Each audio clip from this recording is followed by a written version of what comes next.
Welcome back to another episode of Broke Up, Not Broken. I'm your host, Jamie Lima, and founder of Allegiant Divorce Solutions, where we help people better prepare for, navigate, and recover financially from divorce. This podcast is your one-stop shop for mastering your life and your finances throughout the entire divorce process. Today, I'm super excited to have Andy Paige, a renowned actress, stylist, author, and entrepreneur known for empowering women through fashion and style. You may also know her by her current role as Pearl on ABC's General Hospital. And though that role takes up a lot of her time, it doesn't stop there for her. She is also a fellow podcast host and runs her online store Shop Home and Heart, which brings a unique blend of practicality and flair to everyday living. Today, we're going to explore her thoughts on divorce and finances and probably interject some personal style and how you can use that to influence your confidence, especially during major life challenges like divorce. So grab a cup of coffee or your beverage of choice, buckle up, and let's once again get you personally and financially empowered. Andy, it's so great to have you with us today. What a great introduction. Oh my gosh, I'm so excited to be a part of your show. I wish that something like your show had been, a part of my divorce, years ago. Well, I appreciate that we'll work on that lead in, but you have your bio. I was like, what do I pluck out of this bio? Because you're all over the place. You're doing so much. I don't know how you have any. Did you sleep or what's the story here? I am a little tired. I did a QVC segment this morning at 1:30 a.m. and that's not a joke.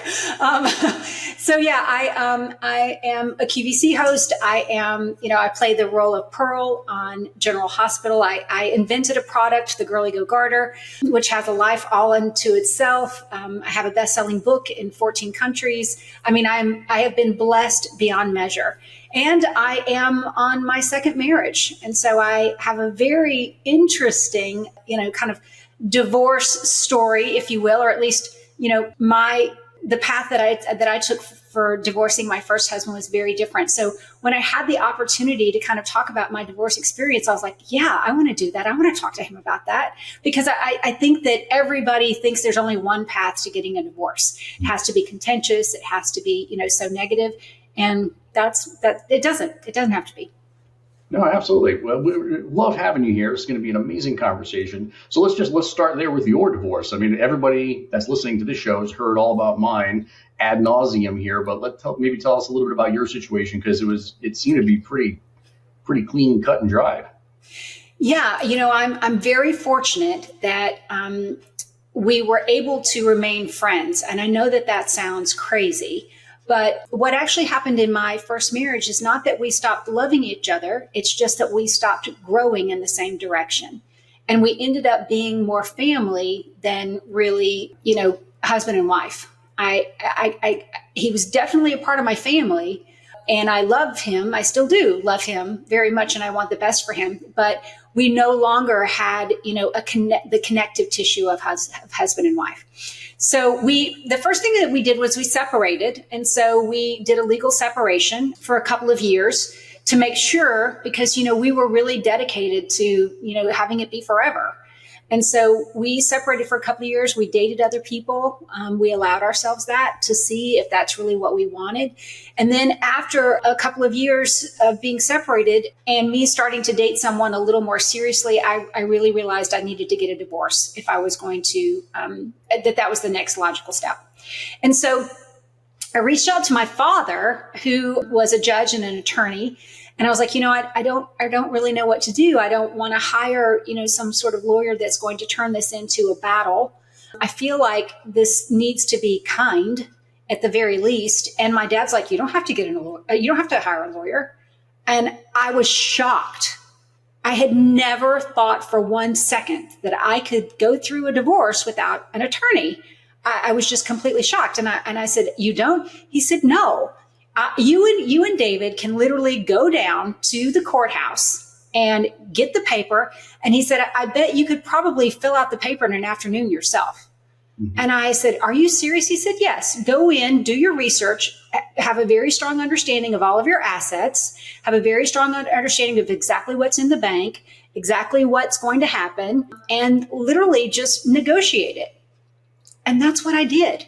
And my divorce cost $120.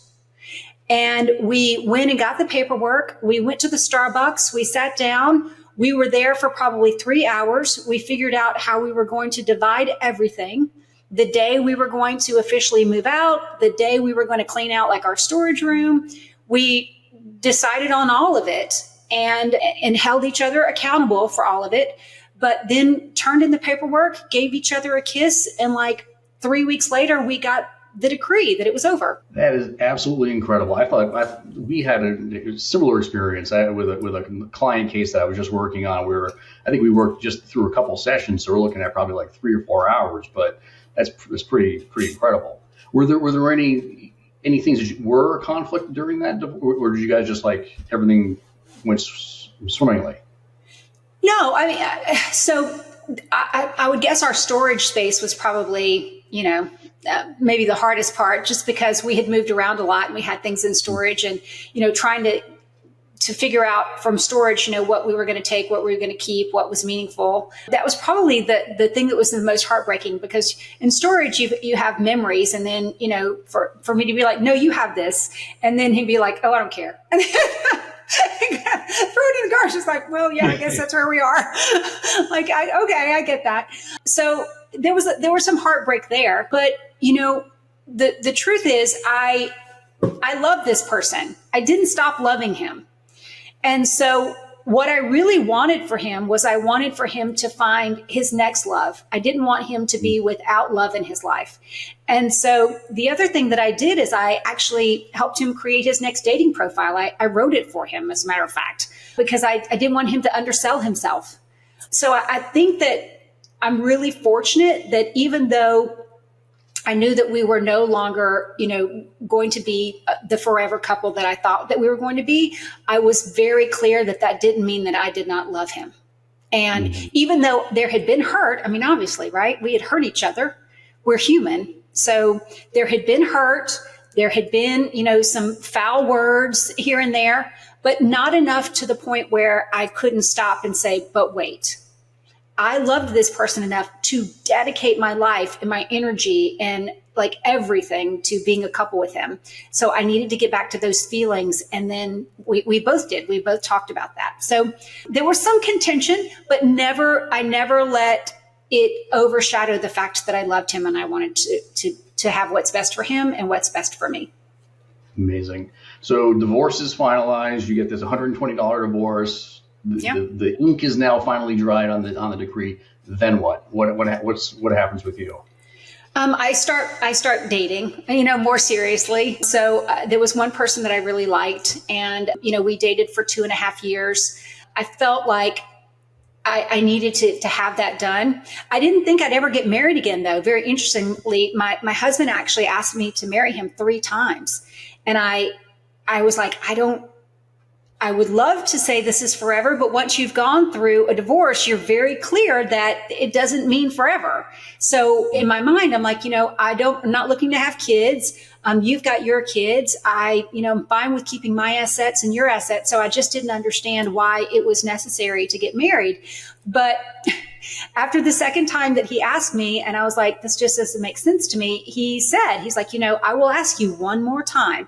And if you really don't want to marry me, I will find someone who does, because I don't want my daughters to see my girlfriend for the rest of my life. I need them to understand, that this is how you form a family, that they need to look for a husband. They need to look for a man who's willing to commit to them. And I want them to see it done the right way. And I was like, okay. So I said, okay, ask me one more time. Yeah, go ahead. I'm going to say yes this time. Just go ahead and ask. No. Do you feel like you handle your finances different now? Or do you have any different perspective on finance? Because you're so successful and you have all these amazing things going on. A lot of our listeners are not, unfortunately, not in that fortunate position though, and they have this stress about like how are they going to make it, and the divorce is now behind them, and they're in this whole new phase of life, and they're trying to figure out the financials. Like anything you can speak to in that regard? Yes. So with this marriage, I have a prenuptial agreement. I also have I have mine, yours, and ours. So we have a very specific budget on the household and, what's going to be contribute to that. In my prenuptial agreement, it's very clear that, what my assets are my assets and his assets are his assets, and anything that's created, we will address each and every one of those things that are created as to how a division might happen. So we have actually revisited our prenuptial agreement, a couple of times. And then when it comes to, his business or my business, any money that he, goes to my business is an investment, and it's seen as an investment, and the same is true.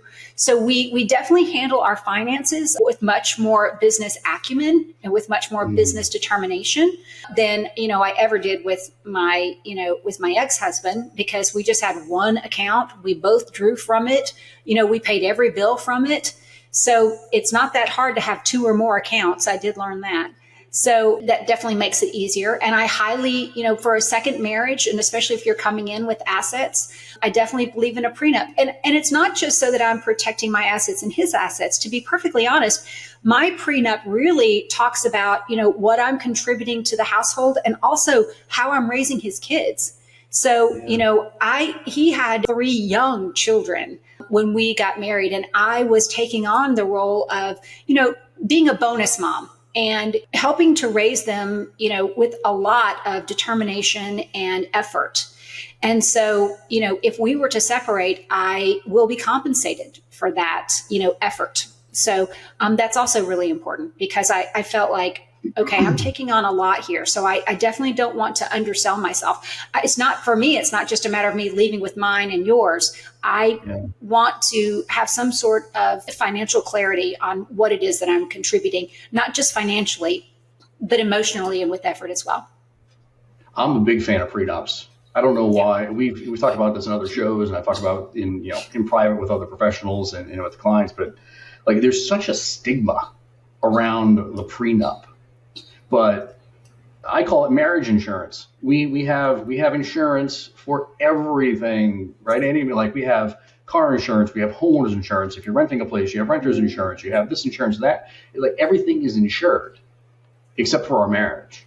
And in many ways, this is a business arrangement, right? You have two people that are effectively signing a contract to merge their lives together to form one union, and it doesn't always go as planned. So if you have that insurance in place, it can be super helpful in the back end, right? I mean, look at I'm originally from New England, so I'll throw it out there, like Tom Brady and Giselle.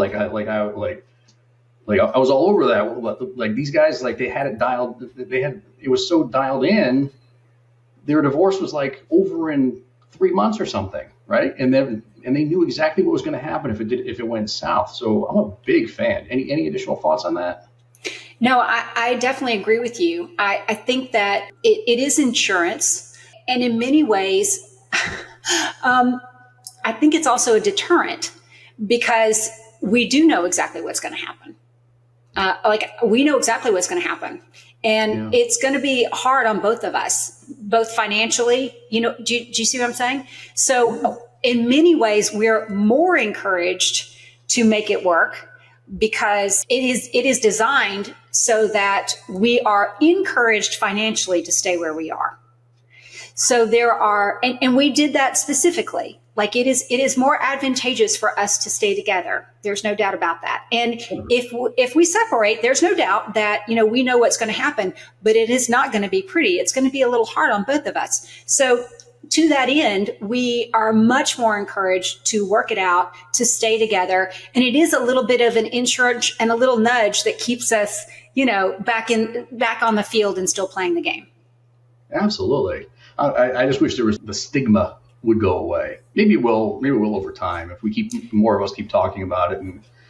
And well, I think the other thing about that is, the thing that I wanted to be clear in my prenup is, it wasn't just about protecting him. It was really about protecting me. And so I felt very empowered to be like, okay, we are going to get married and I do have these assets, but more than anything that I'm going to be contributing here, I'm going to be contributing a lot of energy to my in-laws. I mean, my My mother-in-law lives right across. I mean, I'm like looking at her house right now. Like she lives right across the field. I take care of her. I take care of so I basically spelled out, in our prenup, look, I mean, yeah, I have my assets, but what I'm going to do for you is worth something. And I stood up for myself in that way. So for me, the prenup was not about, me getting nothing. For me, the prenup was really being able to champion my worth. I want to stick with that for a second because we work with a lot of women who are going through this exercise of divorce. And so many of them have been stay-at-home moms, and they've done just what you're saying you're doing. Like, I'm going to take care of the kids. We're going to get them on the school bus. We're going to take them off the school bus and medical appointments and extracurricular activities and so on and so forth. And not all of them have this prenup in place where there's already a framework for how they're going to be compensated for that work if they sacrifice their own career and their own lives. And this, Andy, we see this every day in the work that we do. One of the things that we do is we'll draft what's called a lifestyle analysis for all of our clients that are in that position and we're working with them. And the lifestyle analysis is basically a book report, which talks about all the work that they did and the contributions they made to the family home and so on. And it's designed to paint a picture to the courts to say, like, hey, listen, this is what I gave up. These are my contributions. This is what I'm asking for and why. And there's so many women out there that don't have any of that in place. So what would your message to them be? Well, a prenup will help you do that very easily because, if you're going into a marriage, so many of us undersell, what we are contributing, building a home, raising kids, literally sacrificing on every possible level. We as women are taught to do this. I mean, self-sacrifice is just a part of a woman's DNA. I mean, and it's wonderful and we want to, and it's, rewarding and all of that. And it has value. So walking into a marriage with that understanding that of what you're going to do, what you're going to contribute, and that has value, really, I think it fortifies you through the prenup process. And I think that if I were, if anything were to ever happen, and I lost my husband or, I would do it again for sure. But I also am going to encourage my children to do it, my girls. And I say my girls because, I think of his kids as my girls now. I've been with them for 15 years. They're very much my kids. I've had a huge hand in raising them. So I think that a prenuptial agreement is something that you should absolutely think about. And I don't think that any woman should go into a union without really understanding the value of what you are contributing. I think that the value of and I feel very confident that if my husband were in the other room or, behind me, he would poke his head in and be like, she's right. Because he's so grateful for, what I have brought and how I have made his life, better on a million levels. What about personal growth and personal development? Because you work with women on this stuff day to day. You speak about this, you write about this. I mean, this is an area of passion for yours, I'm guessing, right? Because based on the research that I did on you as a person, and a lot of them, again, stay-at-home moms who haven't focused on any of those things. They haven't had to think about a career or development and leaving the house and gaining experience and all those things. So we're like, if somebody was coming to you and saying, hey, Andy, how do you coach me on this? Like, what do I need? What are some of the first steps that I need to take now that, my divorce is almost over or my divorce has been over for a few weeks. Now I need to start thinking about the next phase of my life. If you were coaching me or somebody else that was in that situation, what would you say? I would make a list of your curiosities, to be honest. Everything that interests you and that you are curious about. I'm 54 years old and I just started my first acting job. So I think that when we stop being curious about life and about, other people and about, just all the things that we can learn and how we can, help our life be bigger and bigger, that's when, we kind of start to age and we ultimately just get stagnant. So the first place you want to look is, what are you still curious about? What would you like to learn? where would you like to go and grow? And how do you want to see yourself developing from here? And so curiosities, I think, is just where you start. And then you just build on those curiosities. I mean, for me, every single situation that I go into, I walk into with the ability to ask that I be taught, teach me more. Oh, that's wonderful. Oh, I see that. Oh, so I try my best to stay curious, because the minute that I feel like I know everything about something, or that I, am closed off to learning, that's when everything stops. But if you can, no matter your age, no matter your situation, open every day with curiosity and wonder, and, be open to guidance, people will teach you and doors will open. You just have to be, you have to put all the disdain and the negativity away and be grateful for all that you have and the ability to start over. How do you do that, though, when it's in many ways people's worlds have crumbled? Yeah. You make a list. I mean, I'm a big list writer. So I am constantly, the minute that you can, every single day, even if it's in a small way, list 5 things that you're grateful for today, 5 things that, you improved today. Give me 5 things that you're grateful for today. Even if it's just, that your toilet flushed properly, or all of your light bulbs are screwed in the right way. I mean, the more gratitude and awareness that you bring to your life, that your life will get larger and larger and larger. It's just being grateful for what you have right now. Right now, you have, clothes on your back. Hopefully you are warm. Maybe there, is food in the refrigerator, hopefully, or someone has provided you a meal. It's just walking in gratitude will help you get stronger and stronger and stronger. And that's where you build. I know that that's hard too, when you feel like the world has crumbled, but you have to look around and see, okay, what am I still grateful for? It's super hard to do that some days. Definitely. Which is why some days it's just the light bulbs. When you're in the throes of it, I mean, some days that's all you have, right? Yeah. But, you still have breath. You still have, hopefully your health. There are still things that you can be grateful for. And you're right. I mean, all of us have been, really down. The great news is you can't fall off the floor. And so when you hit the floor, there's only one way back up. And so you just have to start with, okay, I'm grateful for the floor I'm lying on. And here we go. I'm going to find gratitude in my life. What about family support and support of other folks? I always have this go-to saying, which is, creating team you in divorce, right? So you have your financial support people like myself that can support you through a divorce. You have your legal help, which, again, newsflash, like Andy said earlier, you don't need attorneys to get you through a divorce. If that's your mindset, and it's not always accurate, but you have your financial, you have your legal, you have your divorce coach, you have your family therapist, you have whomever to help you. Like, what about? Do you have any thoughts on that? Because I think that's I definitely do. Missing so much. So one of the things that I'm about to blow your mind right now. So my mom, unlike, I've been divorced once. My mom has been married 9 times. You're kidding. No. So I love her. She's lovely. She's not my go-to. So I always am very grateful for the family that God gave me. We can't change that, but I have worked very hard to cultivate, a family, if you will, that I can, depend on and look to and am inspired by, that I believe in, and that I revere.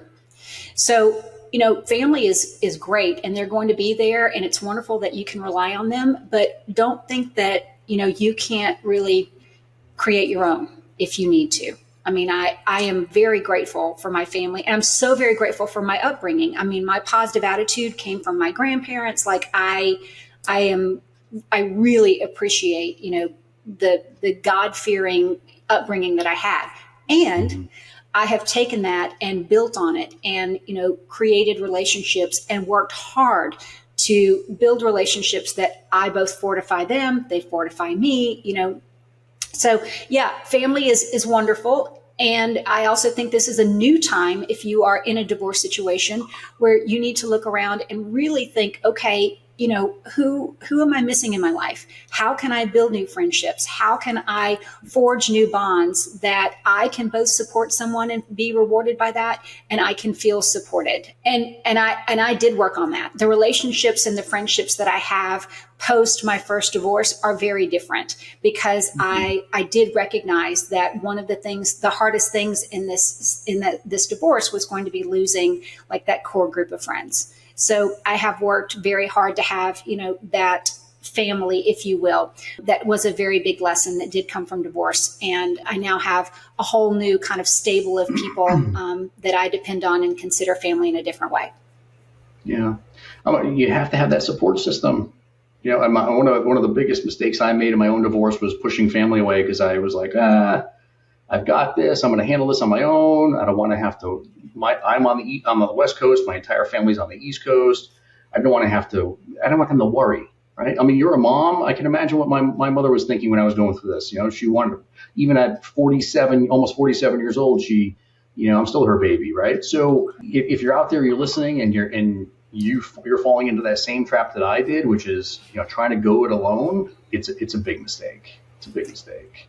I would definitely agree with that. You are going to need friends. I mean, it's sad. It's hard. It's change. It's starting over. It's all of it. So you definitely need not only a sounding board, but someone who will listen to the same story and same woe 100 times and be kind enough to be like, I know that's really hard. And just, hear it one more time until, you get it all out. So yeah, it is amazing how important friendships are at this particular time. And sometimes you just need, a couch to sleep on, or you never know, what you might need. So, but I don't want people to think that, their moms and dads are the only people that they can turn to. I mean, I had to learn that. Even though I will tell you that my ex-husband continued to go to my family reunion for like 3 years because everybody loves him so much, and everybody's still, connected to him on social media. So, I mean, I just talked to him the other day. So my ex-husband, believe it or not, is, just like I said, still very much kind of a part of my family, which also kind of made it a little hard, which is the other reason why I felt like I needed friends, because I didn't want to take that away from him. I didn't want to take my family away from him. But at the same time, I needed friends that I could talk to about, the reality of why he became, kind of like my brother and not my husband, and the reality of what happened. Because, growing apart is hard, but I didn't want to taint him to, people that he might need as well. So having friends that I could be 100% honest with became very important. Yeah. Well, I have to tell you, I think you guys hit it out of the park as far as the way you handled it. I've seen the spectrum, where my divorce, Andy, was not like that at all. We're $75,000 into my divorce, and I'm not LeBron James. Okay. Like it was ridiculous. But I've since remarried myself, and my wife now, her divorce was $1,000 because prices have gone up a little bit. They're a little bit more expensive since maybe you had yours, but there was $1,000 divorce, and everybody's friends. And like, I'm in a fantasy football league with her ex-husband so like, that's just how it is, right? But two very opposite ends of the spectrum. And I see it every day, day in and day out, where we have people that are duking it out, spending $10,000, $20,000 to fight over $2,000 objects in their house that they could easily replace. And then we also work with people that are mediating, trying to mediate the case and do just what you and your ex-husband did, which is effectively uncouple. Yeah. And we see it happen all the time. It doesn't have to be awful, but you do have to swallow. Like, you got to eat some crow. You have to be willing to, both of you have to be willing to swallow for the good of both of you. I mean, that's the ultimate truth. I mean, compromise is hard because it means you don't get everything you want. Yeah. But in the end, you're going to be much more emotionally whole and probably financially whole. So the compromise is definitely worth it. Yeah. I've heard the saying is that if you walk away from mediation feeling like you won, it was done incorrectly. Oh, that's a very good point. Yeah, that's probably true. Everybody should be walking away feeling like they gave up a little something. Most definitely. Most definitely. And I mean, that my $120 divorce, I mean, I know that it saved us thousands of dollars. There's no doubt about that. But in the end, what it really saved us was just emotional hell, because you're talking about someone who knows everything about you and who knows how to hurt you harder than anyone else on the planet. I mean, your spouse is someone who, knows the buttons. So you've got to be kind to each other. You've got to be kind to each other. It's really, it can be the biggest hurt in the world. So, and sometimes that means you have to go first. You have to be kind first. So, that's the other thing. Sometimes tough, but you're absolutely right. This is what I call the carte blanche segment of our show. Is there anything I should have asked you that I didn't, or anything you want to share with the audience before we part ways here today? Well, I'm so fortunate that ABC and General Hospital has me on this podcast tour. I have done so many different podcasts and I have enjoyed it so much, but I do feel like I just need to remind your listeners that General Hospital is still on the air. And I'm so fortunate to be the latest cast member. And you can go to shophomeandheart.com to learn all about, what's going on the show and the new innovations that are happening with General Hospital and ABC, and how a legacy show like General Hospital, it's been on for 61 years, is maintaining its place in the world with still 2 to 3 million viewers a day. I will guarantee that my mother is still watching. So she's going to be very, very excited about this episode. I was actually named after Jamie, who was a character on, was it Another World? Was that the name of the show? Oh my gosh, that's amazing. Oh, what's your mom's name? Her name is Donna. Hey, Donna. And I'm gonna definitely send this to her when it comes out. But was it Another World? What was that show she was? Anyway, Jamie? I was named after a soap opera. So she definitely got, I was going to be Jamie either way, because she fell in love with that name because of the show. So she watched all the soap operas. When I was a kid, I remember watching General Hospital, all of them. I love it.